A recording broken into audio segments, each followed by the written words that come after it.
좋은 찬양 감사합니다. 디모데 29기입니까? 네? 아주 멋진 청년들이네요, 다. 제가 아들이 86년생 33살이고, 딸이 88년생 31살이고, 막내딸이 89년생 30살이라 이 젊은이들에게 관심이 많고, 그 막내딸이 이제 한동대를 졸업하고 바로 클래스메이트하고 만나서 결혼을 해가지고, 손자가 지금 3살이에요. 여기 경상도 사천에 살고 있는데, 이제 막내딸은 시집을 가서 참 다행이다 싶은데, 그 86년생 그 아들 하영이 33살 먹은 아들하고 31살 먹은 우리 딸은 아직도 사람이 없어요. 사귀는 형제 자매가 없어요. 내가 볼 때 아버지라서 그런지, 우리 아들을 보면, 어떤 여자가 시집 올지 모르지만 그 여자는 참 복도 많은 여자일 거다. 그런 생각이 들 정도로 참 아들이 좋아요. 아버지니까 당연히 좋겠죠. 그리고 우리 딸 31살 먹은 하은이도 참 멋지고 예쁜데, 그 교회 안에서 그게 참 아다리가 안 맞더라고. 그 괜찮다 하는 자매가 있으면 사람이 다 있디야 벌써. 뭐 형제가 있다 그러면 다 사람 미리 있다, 뭐 사귀는 형제가 있다 그러고, 그게 참 쉽지가 않더라고요. 그래서 제가 여러 교회 가서 설교를 하잖아요. 부흥회도 하고 설교도 하고 한국에 오면. 그런데 좀 눈에 띄는 자매가 있으면 내가 꼭 담임 목사님한테 물어봐요. 우리 아들 때문에 저 자매가 누구냐? 저 자매가 누구 딸이냐? 그러고 사람이 있냐 없냐? 나이는 몇 살이고 뭘 하는 자매냐? 이렇게 물어봐가지고 좀 뭐 가능성이 있겠다 싶으면 우리 아들한테 꼭 미팅을 주선해요. 그래, 우리 아들이 제일 싫어하는 게 그거예요. 제발 그것 좀 하지 마라. 제가 자녀들에게 제일 혼나는 대목인데, 아버지는 목사님이 맞냐? 꼭 2가지 질문해요. 목사님 맞냐? 서울대 졸업한 거 맞냐? 이 2가지를 꼭 물어봐요. 내가 2가지가 사실인데, 우리 자녀들은 그거 안 믿어진다는 거예요. 목사님이라면 왜 이렇게 믿음이 없냐고 나를 뭐라 그러는 거예요. 무슨 믿음이 없냐? 다 하나님이 때가 되면 다 사람 만나서 다 결혼해서 될 건데, 왜 그렇게 아버지는 조급하고 그렇게 기다릴 줄 모르냐 이거예요. 기다리는 것도 믿음이라는 거예요. 그러니까 어째 그렇게 자녀들이 더 믿음이 좋대요, 부모보다. 내가 듣기 틀림없이 맞는 말이라. 기다리기가 힘들어서 그렇지. 하나님 기다리다 죽겠어요 그러잖아. 노처녀들이 그렇게 기도 안 합니까? 하나님 기다리다 죽겠어요. 부산의 그 대양교회라고 작년 총회장님 하신 우리 김상성 목사님 제가 잘 아는데, 그 교회 몇 번 집회를 갔어요, 한국 갔을 때. 근데 그 집 딸이 있어, 정은이라고. 39살이야. 찬양대 지휘를 해. 독일 유학 갔다 와서. 근데 이제 사모님하고 목사님이 애가 타는 거예요, 어머. 그러니까 매주일 감사헌금을 사모님이 믿음으로 내는 거. 하나님, 우리 딸 올해는 시집갈 줄 믿습니다. 감사합니다. 그것을 지금 몇 년째 하는데, 시방 39살이단께 이걸 어찌 했을까요? 그랬는데 이번에 가서 물어보니까, 아이고, 40 넘기기 전에 시집을 갔디야. 그래서 참 신기하다. 어떻게 갔다. 그래서 참 하나님이 하시는 일이 너무 신기한 게 많아요. 이 믿음의 세계에는 너무 신기한 게 많아요. 그래서 제가 지금 여기 한국에 한 3주 지금 머물고 있거든요. 지역장 회의가 본부에서 있어가지고, 제가 아프리카 고신 성교회 아프리카 지역장이라 아프리카 지역 대표로 온 거예요. 그래갖고 이제 잠깐 한국에 있다가 이제 내일 모레 다시 출국합니다. 출국하는데, 출국하면 이제 미국을 들려서 미국의 난가주 사랑의 교회라고 한 6,000명 모이는 교회가 있대요. 거기서 부흥회하고 뉴욕 교회라고 또 있어요. 그래서 한 4번째 지금 집회를 하는데 그 두 교회를 집회를 하고 제가 이제 아프리카로 이제 상륙을 할 겁니다. 근데 교회만 가면 나는 형제, 좀 괜찮은 형제가 있는가, 자매가 있는가, 이제 자녀가 있으니까 여러분도 나중에 이제 부모가 돼보세요. 그 이상하게 그렇게 된다니까? 그래갖고 2주 전에 어느 교회 가서 일일 붕해를 하는데, 눈에 띄는 자매가 있어. 그래서 예배 마치고 목사님한테 물으면 누굽니까? 그러니까 목사님, 우리 딸입니다. 그래요. 오마? 나이가 몇 살입니까? 31살. 오마, 우리 아들하고 딱 2살 차이 잘 됐네. 그러면 목사님 딸이 사람이 있습니까? 없디야. 오마, 잘 됐네.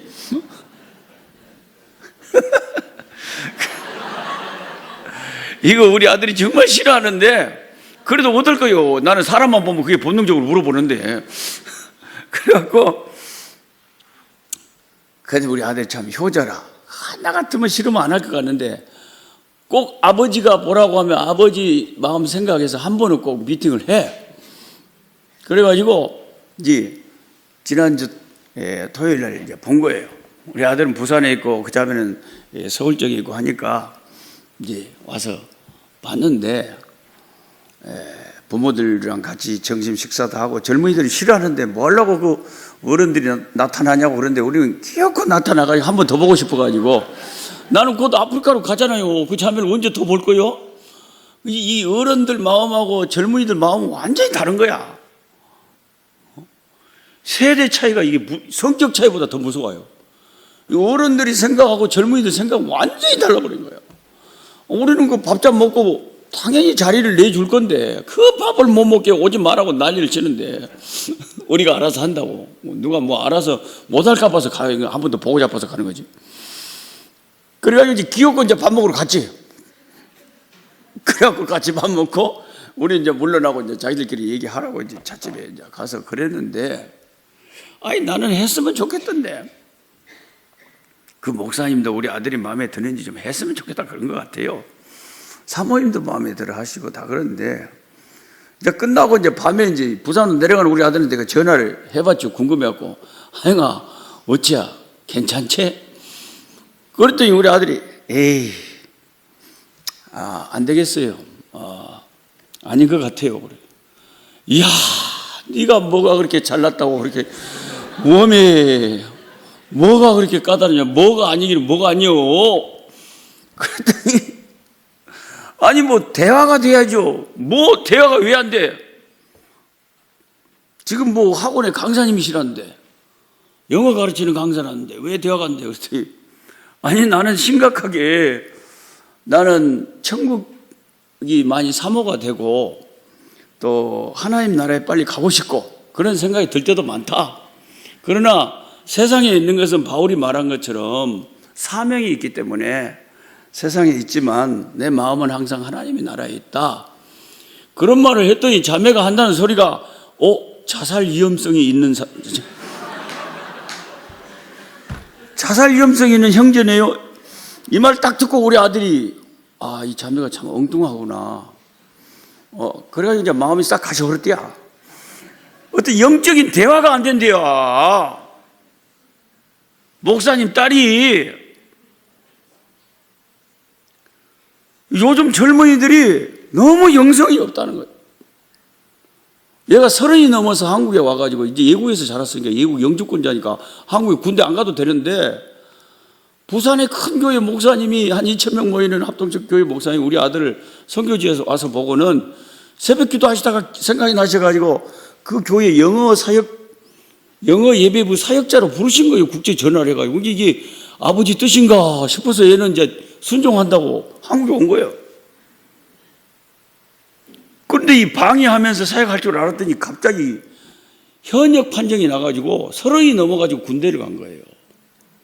그 2년 동안 군대 가서 군종으로 계속 훈련받고 올해 군대 2월 달에 제대해가지고 다시 교회 지금 탈북자 뭐 사역한다고 그러고 있는데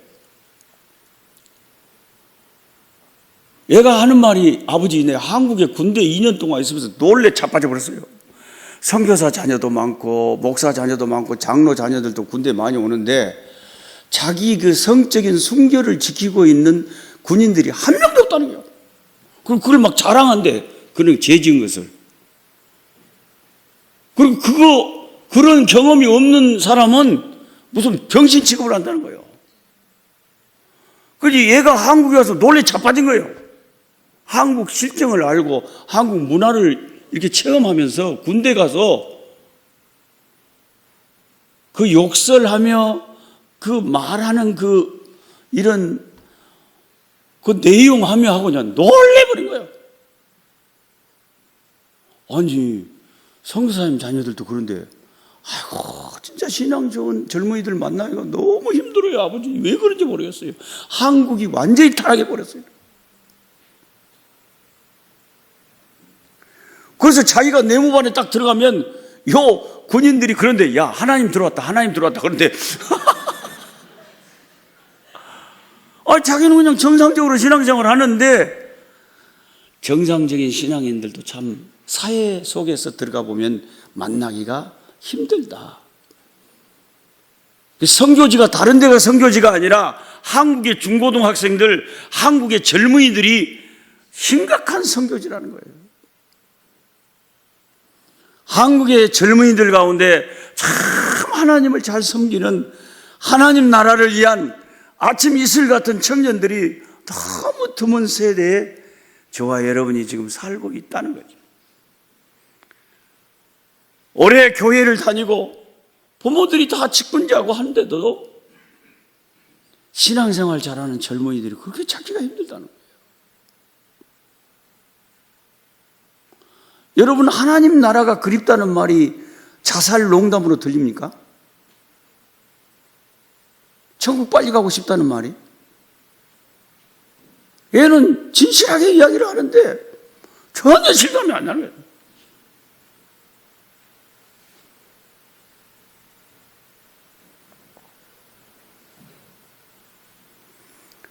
우리 딸 31살 먹은 하은이가 고등학교를 졸업하는데 졸업식 날 제가 가봤더니 아프리카에서 자랐잖아요. 아빠 따라서 어렸을 때 뭣도 모르고 가가지고 영어 ABC도 모르고 가가지고 아무것도 모르고 가가지고 이제 거기서 자라죠.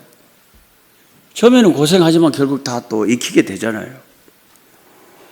근데 워낙 열악한 데서 공부를 하다 보니까 졸업생 그 졸업식 날 갔는데 졸업하는 사람이 딱 2명이에요. 지하고 교장 선생님 아들하고 둘이 졸업을 하는데 고등학교가 이제 초가집처럼 조그만 학교인데 학생들이 몇 명 안 돼요.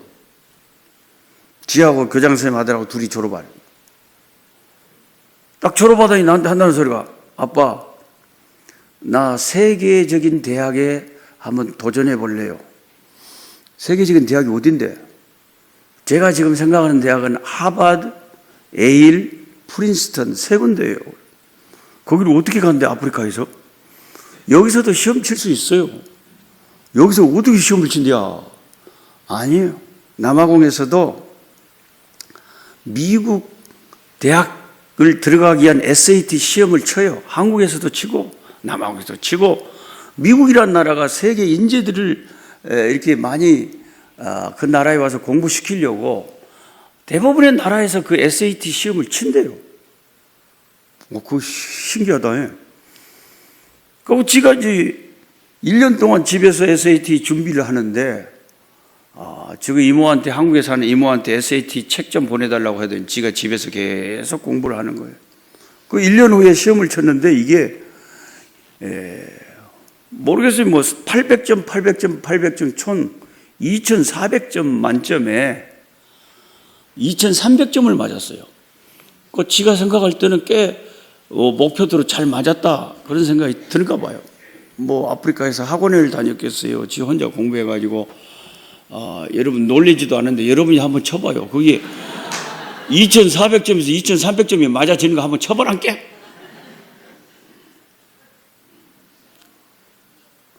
이 성적이 이제 미국의 대학 들어갈 수 있는 고등학생 성적의 상위 한 3, 4% 안에 든대요. 그래서 이제 지는 됐다 싶어가지고 지가 가고 싶은 3개 대학에 어플라이를 한 거예요. 근데 어플라이를 하면서 저한테 물어봐요. 아빠, 이 하버드는 이 어플리케이션 폼에 아버지가 합격했을 때 그 납부금을 낼 능력이 되는지, 그리고 1년 납부금이 4만 5천 불인데 한국 돈으로 한 5,500만 원 되는 돈인데 그 돈이 있다고 하는 증거를 제출해야 되는데 아빠 은행 잔고를 은행에 가가지고 서티파이를 받아서 도장 받아서 여기 같이 복사본을 같이 원서에 제출을 해야 된대요. 그러면서 나한테 묻는 말이 아빠 얼마 준비됐어요? 그래요. 이게 뭔 소리요? 뭐 그런 대학교가 다 있다냐? 자기가 알아서 하는 거지 그걸 미리 물어봐? 법이 그렇다는 거예요. 그거 얼마라고 쓸까요?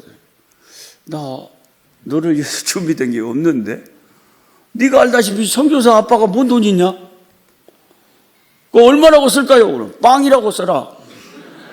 없어. 그냥 뭐 매달 아이들과 함께 흑인 아이들 그 에이즈 고아들 12명 키우면서 우리 뭐 사는데도 바빠. 무슨 자녀를 위해서 무슨 돈이 있다는 거예요? 그리고 그거 은행 서류 그 첨가 어떻게 할 필요도 없다. 그거 하지 말라고요. 걔는 할 수 없이 이제 어쩔 수 없이 아빠가 돈이 없다니까 그냥 빵이라고 쓰고 제출도 안 하고 그냥 다른 폼만 작성해서 이제 냈어요. 그리고 에세이를 지가 쓰고 이 3개 대학에 이제 어플라이를 하고 한 이제 몇 달 후에 인터넷으로 이제 발표를 하는 거예요. 발표하는 날 내가 가만히 식구들 눈치를 보니까 전부 나만 쳐다보고 있어. 그렇게 딱 나를 쳐다보는 눈치가 나를 원망하는 눈치요. 아빠 때문에 떨어졌다 이런 눈초리로 날 쳐다보는 거예요. 엄마 왜 그런다냐? 떨어졌냐? 떨어졌대. 3군데 다 떨어졌대. 그러면서 우리 하은이가 지금 엄마 품에 안겨서 울더라고. 야 울지 마라. 그거 붙었다고 해도 돈이 없어서 못 가. 잘 떨어졌다. 아니 성충이는 설립을 먹고 살아야지 돈이 없는데 그걸 어떻게 가? 가지 마라. 그리고 한국의 그 한동대나 이런 데는 그게 한 학기 한 500만 원 정도면 되지 않을까? 그렇게 가야지. 5천만 원이 어디가 있다고 그걸 가. 나는 당연한 말을 했는데 우리 하은이가 나를 딱 보고 울다가 나를 쳐다보니 눈초리에 싸납게 하는 말이 아버지는 자신이 가난하다고 해서 왜 딸의 꿈까지 막으세요? 아버지가 가난하다고 왜 딸의 꿈까지 아버지가 가로막으세요? 그런 말 하지 마세요. 나 갈 거예요. 야 돈이 없는데 어떻게 가? 떨어졌는데 어떻게 가? 1년 더 준비해가지고 가겠어요. 그러더니 그 다음날 비행기를 타고 한국에 와가지고 돈을 번다고 아르바이트 학원 영어 강사 막 눈에 불을 켜고 돈을 벌어. 돈이 있어야 이거 대학을 간다. 우리 아버지는 돈이 없다. 내가 돌아야 된다. 그래가지고 1년 동안 얼마나 애가 몸무게 막 빠져가면서 고생했는지 열심히 벌어가요. 미국 10개 대학에 원서를 내가요. 지가 그 에세이 다 쓰느라고 얼마나 고생을 했겠어요. 에세이를 써주는 학원이 있어요. 한국에도. 그건 돈 주면.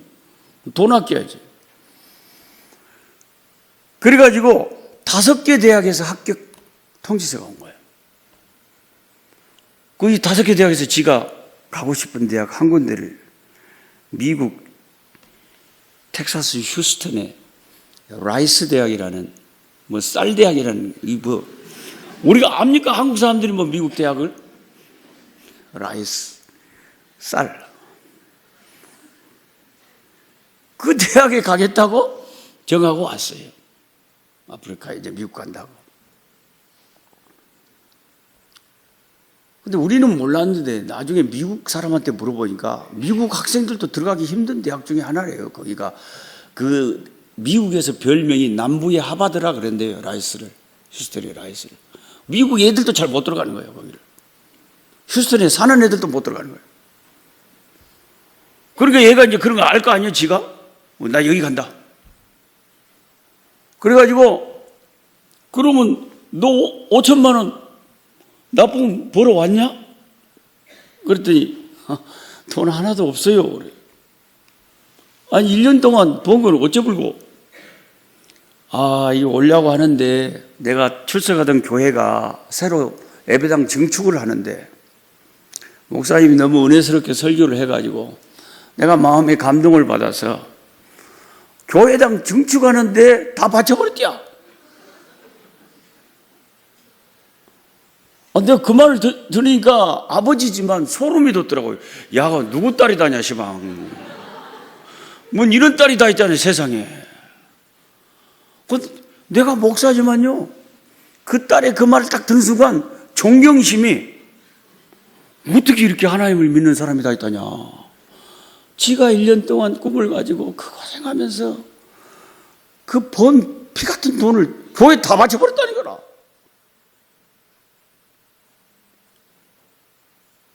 그러니까 내가 딸이지만 너무 존경스럽고 귀한 거예요. 이야, 그러면 대학은 어떻게 하려고? 포기했대요. 하나님이 특별한 기적으로 안 도와주신다면 아빠 안 갈래요. 그냥 한국에 적당한 대학을 어떻게 알아보고 갈래요. 포기했어요. 돈 없어요. 그래? 야, 참 신기하다. 그러고 있는데 일주일 만에 태국 치앙마이라는 곳에서 국제 전화가 와가지고 저한테 노록수 선교사 하십니까? 예. 여기 우리 청년들 집회가 있는데 미국에서도 강사님이 오시고 목사님도 와서 이 젊은이들 설교 좀 해줘야 되겠대요. 여러분은 몰라서 그렇지 내가 상당히 유명합니다. 그래갖고 선교 본부에 물어보니까 가도 된다고 허락이 떨어진 거예요. 그래서 태국 치앙마이에 젊은이들 집회에 강사로 간 거예요. 그거 설교하고 식사하면서 미국에서 온 강사님하고 대화를 하는데 미국 LA에서 이 이트진이라고 하는 청바지 회사 사장님, 집사님이 강사로 오신 거예요.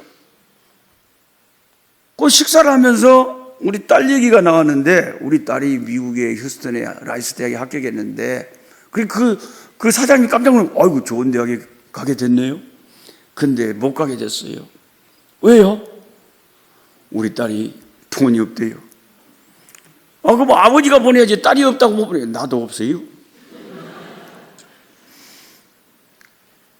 그러고 말았는데 처음 보는 사람이잖아요. 미국 LA의 이트진이라고 하는 청바지 회사 사장님이신데 이 양반이 다음날 내가 아프리카 딱 가려고 하는데 뭐라고 하냐면 목사님 제가 아침 큐티를 하는데 성령께서 그러셨다는 거예요. 너희 회사에서 그 선교사님 딸 납부금 다 내줘라. 너희 회사에서 다음 세대를 위해서 투자해라. 그런 음성이 들려가지고 이거 불순종하면 더 큰 손해가 올 것 같아서 그 납부금이 얼마입니까? 그래서 한 5만 불 될 건데요. 그 한국 돈으로 6천만 원 가까운 돈인데 그러면 그 통지서를 저희 회사로 따님한테 보내라고 하세요. 제가 다 회사에서 납부하겠습니다. 아이고, 우리 딸 얘기 듣고 내가 소름이 돋았는데 이제 LA에서 오신 이 집사님이 생전 처음 보는 나한테 6천만 원 가까운 돈을 헌금해 주신 거예요. 여러분 세상에는 믿는 사람들이 다 여러분 같은 사람만 있는 거 아닙니다. 뭘 알고 믿으시오? 사업하는 사람들은요, 이 6천만 원이라는 돈이 그냥 그렇게 간단한 게 아니에요. 그 사람들은 더 돈을 필요로 합니다. 근데 생전 처음 보는 사람한테 왜 줍니까, 그 돈을? 자기 딸도 아닌데. 그러니까 하나님이 역사 안 하시면 불가능한 거예요. 그래서 아프리카와에서 그 이야기를 했더니 그냥 우리 집사람하고 우리 딸이 그냥 만세를 부르고 난리가 났어. 할렐루야, 난리를 났어. 그러면서 우리 딸 하는 소리가 하나님이 나 그러실 줄 알았어요. 그런다. 엄마, 네가 뭔 점쟁이냐, 뭘 그럴 줄 알아. 하나님이 보내주실 확신이 있었다는 거예요. 내가 포기해도 하나님이 길을 여실 것이다. 여러분 오늘 본문에 욥기 38장 26절에 누가 사람 없는 땅에, 사람 없는 광야에 비를 내리는가, 이렇게 하나님이 욥에게 질문을 합니다. 저는 감성이 예민한 B형 남자라서 그런지 이런 성경 구절이 아주 저에게 안 잊혀져요. 잘 박힌 모처럼 제 가슴에 이 말씀이 항상 남아있어요. 비만 오면 이 말씀이 생각나는 거예요. 이 남아공에서 케이프타운 그 유명한 그 관광지까지 가려면 제가 있었던 레소토에서 한 1200km 떨어져 있었거든요.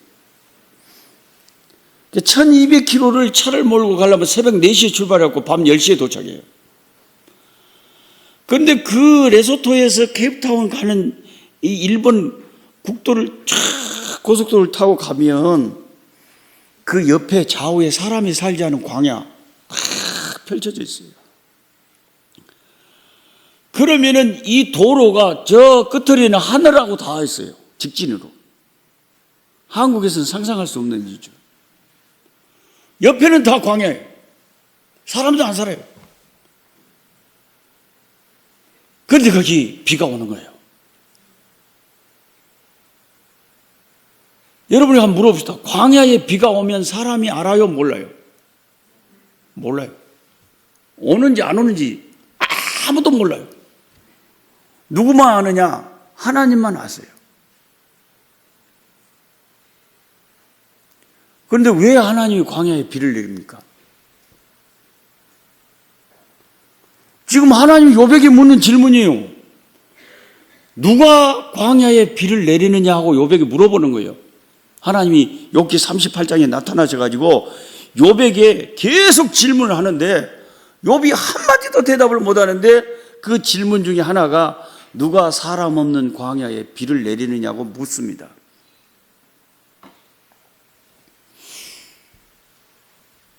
하나님은 우리가 알아주지 않은 영역에도 하나님이 하실 일을 하고 계세요. 광야에 비 내린다고 우리가 뭐 알아줍니까? 하나님을 찬송합니까?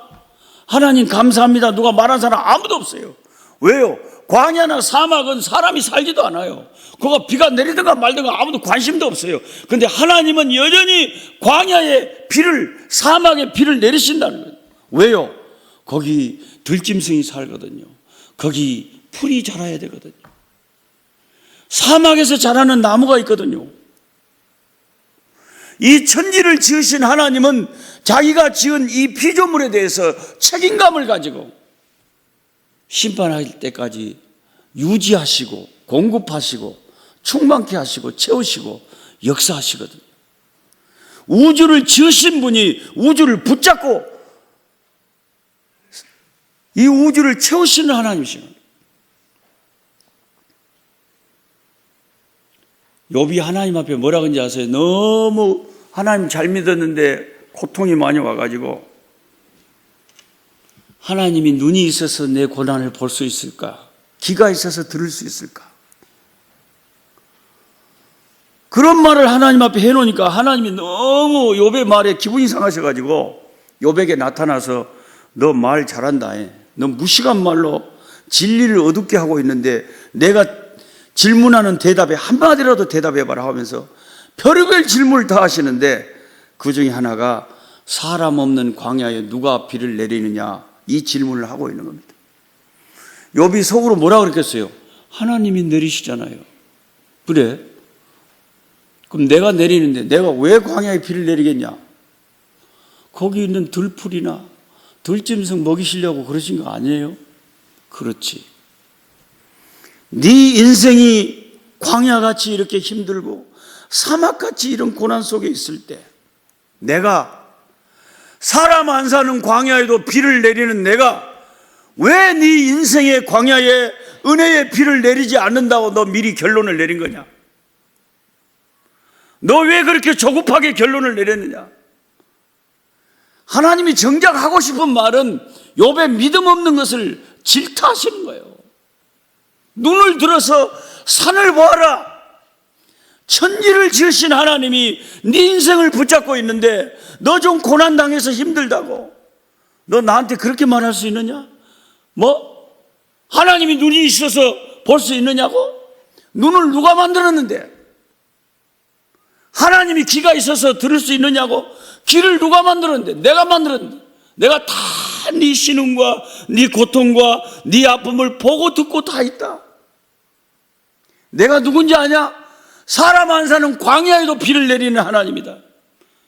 내가 네 인생의 광야길에 내게 은혜의 비를 얼마든지 내리는 하나님인데 왜 너에게 그런 고백은 안 나오고 나를 원망하고 나를 비판하고 하나님이 어디 계시냐고 그러냐?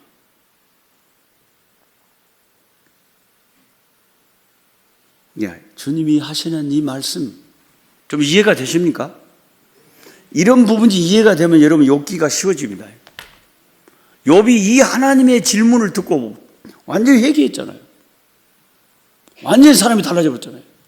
내가 하나님에 대해서 전에 신앙생활을 하던 것은 귀로 듣는 수준이었는데 이제 눈으로 하나님을 본다 그러면서 자기가 죄 가운데 죄를 뒤집어쓰고 회개하고 손으로 자기 입을 가리고 내가 무식한 소리 했다고 회개하고 돌이킬 때 하나님이 그를 용서하시고 새롭게 하셨죠. 하나님이 예수 믿는 우리에게 끊임없이 요구하는 것은 하나님에 대한 신뢰와 믿음입니다. 내가 도저히 이해할 수 없는 고난이 내 앞에 닥쳐와도 여전히 하나님은 살아계시며 내 인생에 역사하시는 분이심을 우리가 고백하고 믿을 때 하나님이 기뻐하시고 하나님 영광 받으시는 거예요. 예. 당연히 아멘을 안 할 줄 알았어요. 뭐 어른들이 안 하는데 뭐 젊은이들이 하겠어요?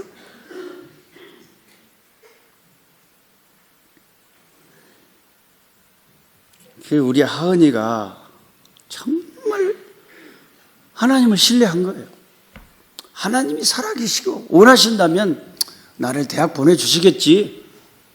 그렇게 믿고 그냥 믿음으로 무리를 걸어간 거예요. 근데 전혀 알지 못한 기적이 일어난 거예요. 하나님이 광야에 비를 쏟아부어 주신 거예요. 그러니까 우리 집에서는 최초로 미국이라는 데를 가가지고 휴스턴에 가서 공부하더니 해년마다 나한테 전화를 오는 거예요. 아버지 돈 없지? 휴학할까요? 아버지 돈 없지? 휴학할까요? 또 1년마다 그 돈을 내야 되잖아요. 이 회사에서는 1년밖에 도와주지 않았어요. 그 휴학 동료들도 다 다른 한국에서 유학 온 애들도 휴학하니까 아빠 나도 휴학할까? 아르바이트 할까? 기다려봐라. 그 하나님께 기도하면 그 이상하게 그때 해필 제가 교통사고가 나가지고 뺐다고 열기가 불러져가지고 그 아프리카에서 한 몇 달을 수술받고 한국에 실려와가지고 한국에 있으면서 교회 다니면서 이렇게 집회를 하는데 어느 선보원교회 2층 조그만 개척교회 부흥회를 하는데 그 담임 목사님이 부흥회를 끝나고 나한테 우리 하은이 납부금에 해당하는 엄청난 돈을 가져와서 강사비라고 주는 거예요. 그래서 내가 놀래 자빠져가지고 내가 무슨 강도인 줄 아냐. 왜 이런 작은 교회에서 나한테 이런 걸 주냐. 말도 안 된다. 내가 헌금하고 가야지. 그랬더니 그 선복음 확실히 기도 많이 하시는 분은 다르잖아요. 자기가 집회하기 전에 강단에서 매일 저녁에 잠 안 자고 기도하는데 성령께서 이번에 부흥회하면 강사에게 이 돈을 줘라. 그렇게 말씀하셨기 때문에 당신이 이제 알아서 해야지만 나는 줘야 된다는 거죠. 아무리 사양을 해도 안 돼요. 목사님 쓰라고 준 게 아니래. 그래서 내가 하은이한테 전화를 해봤더니 하은이가 아빠 나 기도하고 있어요. 휴학할까요? 아니 오늘 교회에서 이걸 주셨다. 아마 너 납부금하라고 하나님 주신가 보다.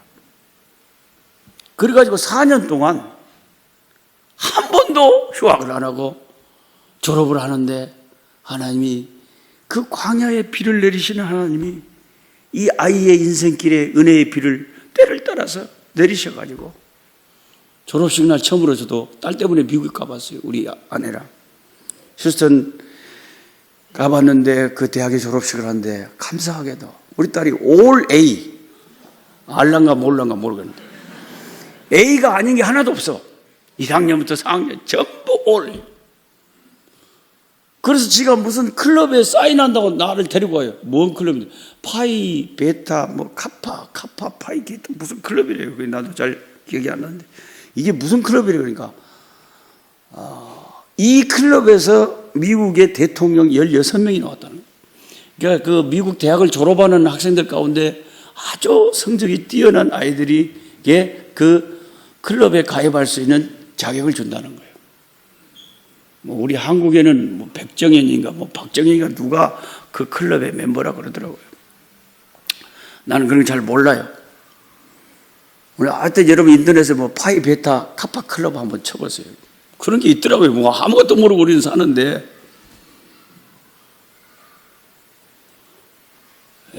그래서 하나님의 은혜로 얘가 올 A로 졸업을 하고, 사실 미국 같은 데는 졸업하기도 힘들잖아요. 좋은 성적으로 졸업을 하고. 제가 그랬어요. 하은이한테 졸업할 때 이제 미국에서 취업해가지고 아빠 아프리카 그 에이즈 고아들 키우는데 헌금 좀 많이 해줘. 응? 그렇지. 그리고 또 우리 아버지한테 혼났잖아요. 아빠 목사님 맞아요. 마땅게. 근데 왜 아빠는 돈밖에 몰라요? 아니 돈밖에 모르는 게 아니고 네가 좀 도우라고. 아빠 선교를 내가 몸으로 봉사할 수도 있는 거지 왜 꼭 돈으로만 한다고 생각을 하세요? 그거야 그렇지. 그런데 애 말이 무슨 선지자의 예언처럼. 내가 남아공에 22년 있다가 우리 아내랑 마다가스카르에 고신 선교사가 한 명도 없어서 거기 섬나라로 들어갔는데 우리 하은이가 아빠 엄마 뒤를 이어서 평신도 선교사가 돼가지고 그 레소토 그 우리 12명의 아이들 예이지의 아이들 다 커서 지금 청소년이 됐잖아요. 지금 다 대학 들어가고 다음 달에 지금 우리 하은이가 백석대에 지금 2명 합격해가지고 2명 데리고 오네. 여기 정착시키려고 백석대학교. 애들이 이제 막 대학에 들어가기 시작하니까 애들이 커가지고 하은이가 돌아봐야 되잖아요. 거기 평신도 선교사로 있단 게 시방. 누가요? 우리 딸이 지가 몸으로도 하나님 선교에 섬길 수 있지 왜 돈만 가지고 하냐고 그러더니 그게 예언처럼 딱 지가 그렇게 섬기는 거예요. 여러분 요즘 젊은이들은요 목사님 사모님 된다고 하면 그 형제 싫어합니다. 사모 되려고 하는 자매도 별로 없고 선교사 후보생들도 별로 없어요. 얼마나 젊은이들이 야갔는지 신앙에 헌신된 젊은이들이 참 찾기 힘들어요. 어떻게 해야 되겠어요? 우리가 대를 위해서 충성해야지. 남 안 하면 내 새끼들이라도 하나님 복음을 위해서 살게 해야지.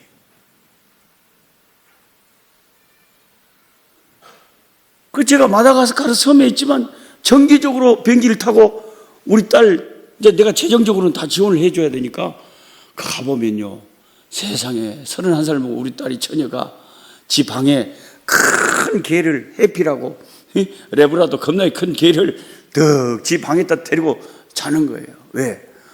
남하고는 치안이 안 좋거든요. 누가 접근하면 개가 방에서 짖어버려야 되잖아요. 개가 우리 딸과 함께 방에서 자고 있는 거예요. 그렇게 성교주를 지키고 있어요. 그러니까 그 흑인 아이들이 우리 딸을 부모처럼 의지하고 살아가죠. 여러분 나중에 부모가 돼서 자기 딸이 혼자서 처녀가 선교지에서 개 데리고 사는 거 한번 봐보세요. 부모 마음이 어떤가? 그것도 뭐 애가 갈 데 없어서 그러겠어요. 다 세계적인 대학 나와서 얼마나 실력도 있고 한데 주의 나라와 복음을 위해서 나를 이렇게 키워주신 하나님이 감사해서 내가 안 하면 할 사람이 없으니까 주여 내가 여기 있나이다. 나를 보내소서. 누군가는 해야 될 일 아닙니까?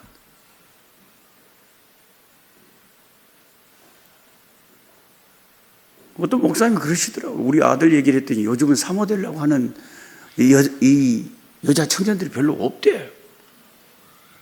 그래서 내가 세상에 미쳤다 그랬죠. 이게 얼마나 영광스러운 일인데. 주님의 영광의 나라가 다가오고 있는데 그 주님을 위해서 복음을 위해서 사는 게 얼마나 귀한 일인데 그걸 마다한다면 은혜를 못 받아서 그런 거겠지. 주의 영광을 몰라서 그런 거겠지.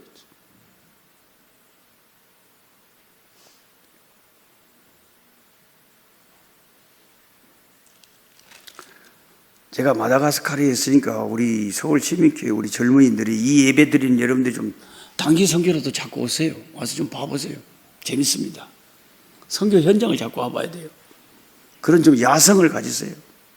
여러분의 믿음이 자라는 거예요. 이 38장 마지막 절, 저는 이게 참 제 마음에 늘 남아있는 성경 구절인데 하나님이 별 질문을 다 하시는데 요백이 뭐라고 하냐면 까마귀 새끼 이야기를 합니다. 까마귀 새끼가 하나님을 향해 부르짖어 먹을 것을 찾을 때 누가 까마귀 새끼한테 먹이를 주느냐고 요백이 묻습니다. 제가 전라도 벌교에서 자라가지고요. 벌교 시골에 우리 목골부락에 우리 집에 봄만 되면 제비가 와가지고 제비가 집을 만들고 우리 집에 살았어요. 근데 참 이 제비들이 영리한 게요. 아무리 제비들이 자기들끼리 남녀가 이렇게 좋아해도 겨울에 새끼를 낳아버리거나 겨울에 알을 낳았고 새끼가 낳는 경우는 절대 없습니다. 인간 세계에는 미리 결혼하기도 전에 어떻게 일을 저질러 갖고 새끼를 낳는 수가 있어도 새는요, 제비들은 얼마나 지혜로운지 겨울철에 미리 사랑을 해버려가지고 알을 낳아가지고 새끼를 겨울철에 낳았다. 그런 일은 없습니다. 유사일로. 왜? 그렇게 나면 새끼가 죽어버리거든요. 새끼가 추워서 죽고 먹이가 없어서 죽고요. 아무리 여자 제비가 사랑스러워도 기다립니다. 알 낳을 때를 기다린다께 순결을 지키면서 봄이 올 때까지. 그래갖고 이 알을 낳고 새끼를 낳아도 먹이가 충분하고 기온이 적당히 따뜻해서 새끼들에게 생명이 지장이 없을 그 봄의 시기에 꼭 알을 낳고 집을 만들고 새끼를 낳는 거예요.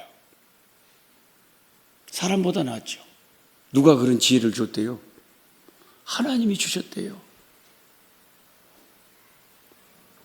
그런 하나님이 욥의 인생을 돌아보는데 욥이 왜 그렇게 하나님 앞에 믿음 없는 말을 하냐고 하나님이 욥을 질책하는 거예요.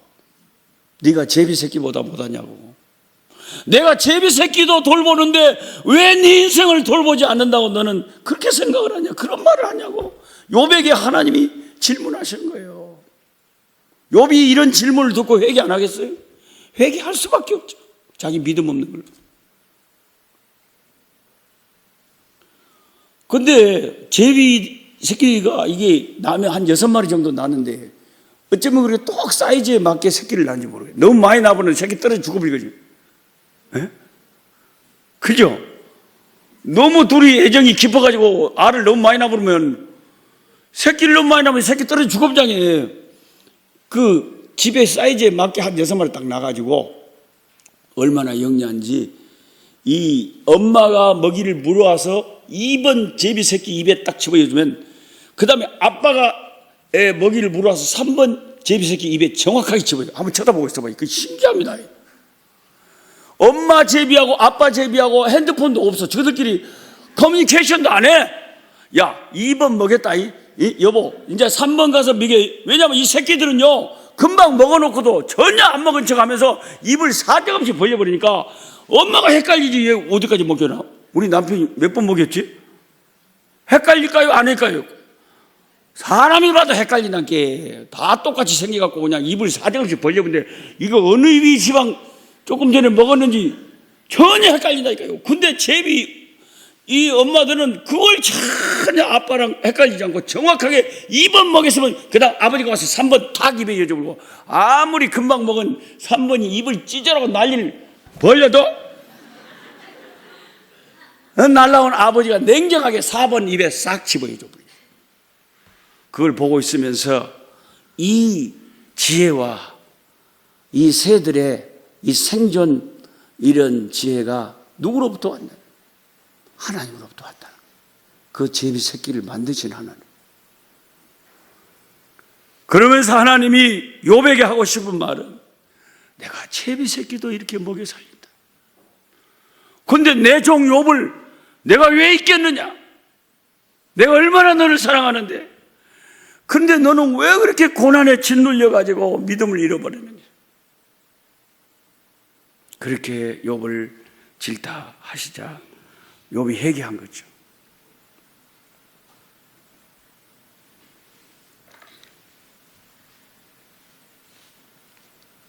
제가 어느 사천에 가서 우리 딸이 있는 교회 가서 오후 예배 설교를 했더니 예배 끝나고요.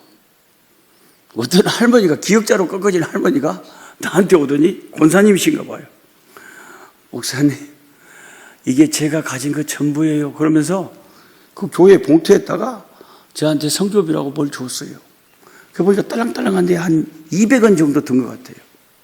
그래서 할머니가 마음이 동해서 200원을 나한테 성교비로 주시는구나 하고 집에 와가지고 우리 집사람한테 그냥 뜯어보지도 않고 줬어요. 여보, 뭔 할매가 200원 주신 것 같아. 근데 우리 집사람이 보더니 동전이 아닌데요? 이게 보니까 금 목걸이인데 이 할머니가 아마 아들이 해줬는지 며느리 해줬는지 모르겠어요. 금 목걸이를 하고 있었던가 봐요. 그래가지고 그 이제 성령께서 감동을 주니까 금 목걸이를 그 봉투에 넣어가지고 성교비로 바쳤는데 그것을 금방에 갖다 줬는데 수백만 원이에요. 엄청난 돈이에요. 그 기역자로 꺾어진 할머니가 그 아프리카에 있는 그 흑인 아이들 키우라고 제비 새끼를 키우시는 하나님이 여러분이 안 해도 무슨 큰 교회에서 안 해도 여러분이 생각할 때 뭐 서울 시민교회가 뭐 노록서 선교사 뭐 하겠지? 안 해요. 관심도 없고 뭐 이 교회가 저만 하겠어요? 선교사가 한두 명이겠어요? 근데 선교사들이 어떻게 그렇게 일을 하고 산대요? 하나님이 생각지도 않게 다 하신다니까요. 제가 어떻게 고신 목사가 알아서 무슨 남가주 사랑의 교회를 가겠어요? 어떻게 뉴욕 교회를 가겠어요? 하나님이 이끌어 주시면 길이 열리는 거예요. 길이. 광야에 샘이 터지는 거예요. 내가 안 하면 하나님이 다른 사람 통해서 하고, 그래서 하나님의 나라의 일이 되도록 하나님은 조금도 부족함이 없이 하나님은 역사하시는 하나님. 이게 욥기서의 핵심 가르침입니다. 오늘 이 오후 예배, 이 젊은이 예배에 참석한 여러분, 이 주님의 음성을 들으시고 내 믿음을 돌아봐야 돼요. 내 믿음 생활 다 내 딸 갖고 보면 다 내 아들 같은데 믿음은 어떤지 내가 모르지. 이 시간 기도합시다.